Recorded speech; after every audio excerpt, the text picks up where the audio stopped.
Hello दोस्तों, make माई SSC channel में आप सभी का स्वागत है। आज हम जर्नल साइंस पढ़ने वाले हैं। जर्नल साइंस में हम भौतिक विज्ञान फिजिक्स पढ़ेंगे, जिसमें हम आरआरबी, एनटीपीसी और ग्रुप डी के प्रीवियस ईयर क्वेश्चन डिस्कस करेंगे। इससे पहले हमने 5 वीडियोस में हर क्वेश्चन में 25 डिस्कस किए हैं। 125 क्वेश्चन डिस्कस कर चुके हैं। हम क्वेश्चन नंबर 126 से आगे डिस्कस करने वाले हैं। यदि आप उन पुरानी वीडियोस को चाहते हैं तो आप हमारे चैनल को सब्सक्राइब करके हमारे चैनल के प्लेलिस्ट में जा सकते हैं। वहाँ एक प्लेलिस्ट बनी हुई है जर्नल साइंस की, वहाँ आपको सारी वीडियोस अवेलेबल हो जाएंगी। तो चलिए आज का सेशन शुरू करते हैं। क्वेश्चन नंबर 126, एक्स किरणें क्या है? जो एक्स किरणें हैं वो निष्प्रभावी कण होते हैं। उनमें किसी भी प्रकार का ना तो आवेश होता है या फिर न किसी प्रकार का चार्ज होता है। क्वेश्चन नंबर 127, धूप के चश्मे में किस कांच का प्रयोग किया जाता है? जो धूप के चश्मे होते हैं उसमें हम क्रुक्स कांच का प्रयोग करते हैं। धूपी चश्मों के लिए क्रुक्स कांच द्वारा बनाए जाते हैं। 128, अनुदैर्घ्य तरंगे किसमें से नहीं गुजर सकती? जो अनुदैर्घ्य तरंगे होती, तरंगे दो प्रकार की होती हैं, अनुदैर्घ्य तरंगे और अनुप्रस्थ तरंगे। तो जो अनुदैर्घ्य तरंगे होती हैं वो निर्वात से गुजर नहीं सकती हैं, उनका निर्वात में चालन नहीं हो सकता है। क्वेश्चन नंबर 129, यदि एक अवतल दर्पण में वस्तु एवं प्रतिबिंब दोनों वक्रता केंद्र पर हैं तो प्रतिबिंब कहां बनेगा? तो प्रतिबिंब बनता है तो प्रतिबिंब वस्तु के आकार का बनता है। यदि वस्तु एक अवतल दर्पण में वस्तु एवं प्रतिबिंब दोनों वक्रता केंद्र पर स्थित है तो जो वस्तु का प्रतिबिंब बनेगा वो वस्तु के समान आकार का ही बनेगा। क्वेश्चन नंबर 130, प्रकाशीय फाइबर किस सिद्धांत पर कार्य करता है? तो जो प्रकाशीय फाइबर होता है वो पूर्ण आंतरिक परावर्तन के सिद्धांत पर कार्य करता है। पूर्ण आंतरिक फाइबर ऑप्टिक्स आप इसको नाम से जान सकते हैं। यह वेरी इंपॉर्टेंट क्वेश्चन है।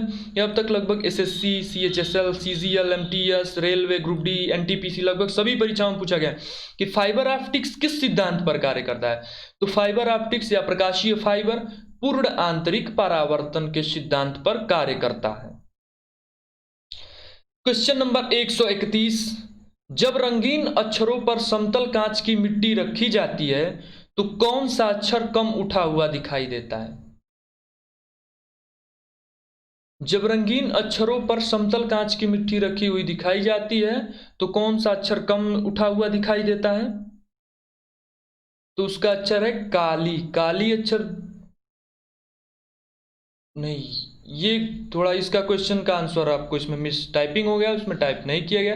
चलिए क्वेश्चन नंबर 32, सभी रंगों को सोख लेने और कोई भी परावर्तित न करने वाली वस्तु है वो होता है जो काला रंग है। वो सभी रंगों को सोख लेता है तथा किसी भी रंग को परावर्तित नहीं करता है।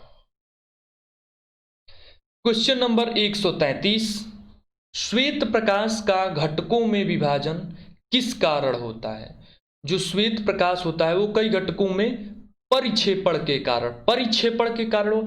जैसे श्वेत प्रकाश है, जब हम जानते हैं कि जब एक मार्ग से दूसरे मार्ग में गुजारा जाता है, जब एक प्रिज्म से गुजारते हैं तो 7 रंगों में विभक्त हो जाता है।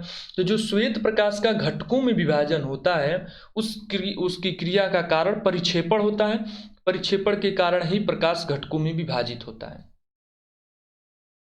क्वेश्चन नंबर 134, इलेक्ट्रॉन सूक्ष्मदर्शी का आविष्कार किसने किया था?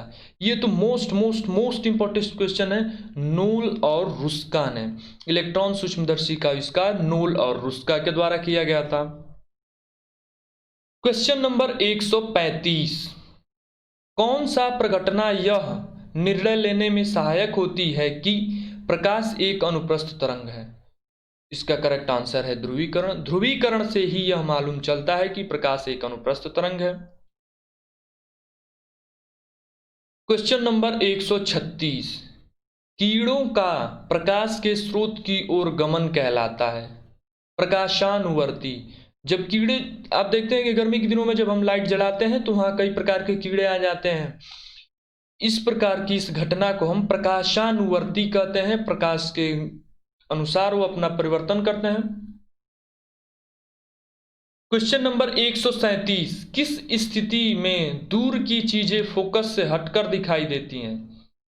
दूर की चीजें फोकस से हटकर दिखाई देती हैं तो इसका कारण है निकट दृष्टि दोष।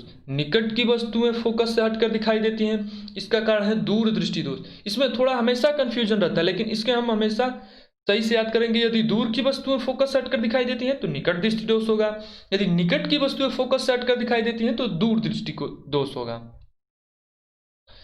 तारों का रंग किस पर निर्भर करता है? क्वेश्चन नंबर 138, तारों का रंग किस पर निर्भर करता है?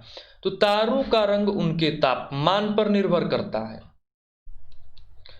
क्वेश्चन नंबर 139, प्रकाश वर्ष किसकी इकाई होती है? तो प्रकाश वर्ष दूरी की इकाई होती है, हम सभी जानते हैं। अब तक लगभग सभी परीक्षाओं में पूछे जाने वाला क्वेश्चन है कि प्रकाश वर्ष किसकी इकाई होती है? तो प्रकाश वर्ष दूरी की इकाई होती है। क्वेश्चन नंबर 140, आकाश इसके कारण नीला दिखाई देता है। रैले प्रकीर्णन, रैले प्रकीर्णन आपको जानना पड़ेगा। रैले प्रकीर्णन वायुमंडल में जो वायुमंडलीय गैसें हैं उनमें जब रैले प्रकीर्णन होता है तो हमें आकाश नीला दिखाई देगा। एक बात और जानना पड़ेगा, यदि वायुमंडल ना हो, यदि वायुमंडल ना हो तो कैसा दिखाई देगा हमें आकाश? यदि वायुमंडल ना हो तो आकाश हमें काला दिखाई देगा। क्वेश्चन नंबर 141, लक्स किसकी इकाई होती है?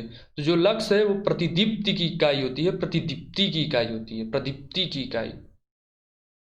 क्वेश्चन नंबर 142, हर्ट्ज क्या मापने की यूनिट है? तो जो हर्ट्ज से हम तरंगों की आवृत्ति मापते हैं, तो जो हर्ट होती है वो आवृत्ति मापने की इकाई होती है। हर्ट्ज जो होती है आवृत्ति की इकाई होती है। क्वेश्चन नंबर 143, इंद्रधनुष किस कारण से होता है? अपवर्तन और परावर्तन के कारण इंद्रधनुष का निर्माण होता है। जब बारिश के बाद जब सूर्य का प्रकाश अचानक निकलता है तो जो उसमें बारिश की बूंदें होती हैं उससे प्रकाश के अपवर्तन और परावर्तन के कारण इंद्रधनुष बनता है। क्वेश्चन नंबर 144, प्रकाश का कौन सा रंग प्रिज्म से होकर सबसे कम अपसरित होता है? जो लाल रंग होता है वो प्रिज्म से सबसे कम अपसरित होता है। इसी कारण हम देखते हैं कि जब सूर्य उदय होता है या फिर सूर्य अस्त होता है तो हमें लाल रंग ही दिखाई देता है, सूर्य लाल रंग में ही दिखाई देता है। क्वेश्चन नंबर 146, निर्वात में ऊष्मा विकिरण का वेग होता है। जो निर्वात में ऊष्मा विकिरण का वेग होता है वो प्रकाश के वेग के बराबर होता है। ऊष्मा विकिरण का वेग प्रकाश के वेग के बराबर होता है निर्वात में। क्वेश्चन नंबर 146, कूलीज नलिका का प्रयोग क्या उत्पन्न करने के लिए किया जाता है? कूलीज नलिका का प्रयोग हम एक्स किरण उपयोग करने के लिए किया जाता है। एक्स किरणों से हम शरीर के आंतरिक अंगों को देखने में प्रयोग करते हैं, जैसे हड्डियों की टूट फूट देखने के लिए हम एक्सरे का प्रयोग करते हैं। क्वेश्चन नंबर 147, तारों का रंग निर्भर करता है। तारों का रंग उनके तापमान पर निर्भर करता है। जिस तारे का तापमान अधिक है उसका रंग किसी और कारण से अलग दिखाई देगा। क्वेश्चन नंबर 148, हमारी आकाशगंगा की आवृत्ति है। हमारी आकाशगंगा की आवृत्ति है तो इसकी आवृत्ति स्पाइरल होती है, स्पाइरल आकाशगंगा की आवृत्ति है। क्वेश्चन नंबर 149, जल सतह पर तेल की पतली परत रंगीन क्यों दिखाई देती है? तो जल सतह पर पतली परत रंगीन व्यतिकरण की दिखाई देती है। आपने व्यतिकरण इंटरमीडिएट में हमने पढ़ा है। व्यतिकरण के कारण जो जल की सतह होती है वो ऊपर से रंगीन दिखाई देती है। जब प्रकाश एक माध्यम से दूसरे माध्यम में एक स्लीट के माध्यम से प्रयोग करता है तो स्लीट के तीक्ष्ण किनारे से वो परिवर्तित हो जाता है। यह घटना व्यतिकरण कहलाती है। क्वेश्चन नंबर 150, उस समय पूर्ण आंतरिक परावर्तन नहीं हो सकता जब प्रकाश पानी से होकर कांच में प्रवेश करता है। जब पानी से होकर कांच में प्रकाश प्रवेश करेगा तो पूर्ण आंतरिक परावर्तन नहीं हो सकता है। यदि प्रकाश वायु से होकर कांच में प्रवेश करेगा तब पूर्ण आंतरिक परावर्तन हो सकता है। तो आज का सेशन यहीं पे समाप्त करते हैं। अब तक हमने 150 क्वेश्चंस किए हैं, इसके आगे भी हम क्वेश्चन करते रहेंगे। टोटल हम प्रीवियस ईयर के 500 क्वेश्चन करेंगे, जो आपकी परीक्षा के दृष्टिकोण से बहुत महत्वपूर्ण है। यदि आप आने वाली वीडियोस की नोटिफिकेशन चाहते हैं तो आप हमारे चैनल को सब्सक्राइब करें तथा इस वीडियो को लाइक करें, तथा इसी प्रकार की अन्य वीडियोस पाने के लिए तथा न्यूज़ पाने के लिए कॉम्पिटिटिव से रिलेटेड आप हमारे चैनल को सब्सक्राइब कर सकते हैं। धन्यवाद।